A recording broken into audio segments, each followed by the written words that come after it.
ये सिस्टम आपको जेल में सड़ा देगा और जुडिशरी कुछ भी नहीं कर पाएगी। हमारा देश ऐसा है जहाँ पे कसाब जैसे टेररिस्ट को फेयर ट्रायल मिलता है, वहीं दूसरी तरफ अपने ही देश में अपने ही सिटीजन को लगभग 1700 दिनों से जेल में रखा गया है। देखिए, बात शुरू होती है 2020 से, जब सीएनआरसी प्रोटेस्ट के दौरान उमर खालिद और उनके कई सारे कलीग्स ने कुछ स्टेटमेंट दिया था और कुछ स्पीचेस दी थी। उसी स्पीच में से दिल्ली पुलिस को कुछ डेरोगेटरी और देश को तोड़ने जैसा लगा, तो कई सारे एक्ट के थ्रू जैसे एनएसए, यूएपीए, आर्म्स एक्ट के थ्रू उनको अरेस्ट किया गया और 2020 और 2022 में उनके खिलाफ चार्जशीट दायर की गई।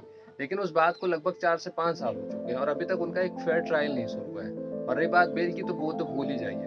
देखिए, किसी भी सिटीजन को एक फंडामेंटल अधिकार होना चाहिए कि वो जेल में है तो कम से कम उसका एक फेयर ट्रायल हो। और ऐसे कई सारे ऐसे लोग हैं जो अभी भी जेल में बंद है, जिनको फेयर ट्रायल नहीं मिला है। और हाल ही में सोनम वांगचुक को भी अरेस्ट किया गया, तो हो सकता है कुछ दिनों बाद उनके बारे में भी कुछ ऐसा ही सुनने को मिले। अब मैं नहीं कह रहा कि वो इनोसेंट है या फिर क्रिमिनल है, लेकिन ये काम तो जुडिशरी का है, कम से कम ट्रायल तो शुरू होना चाहिए।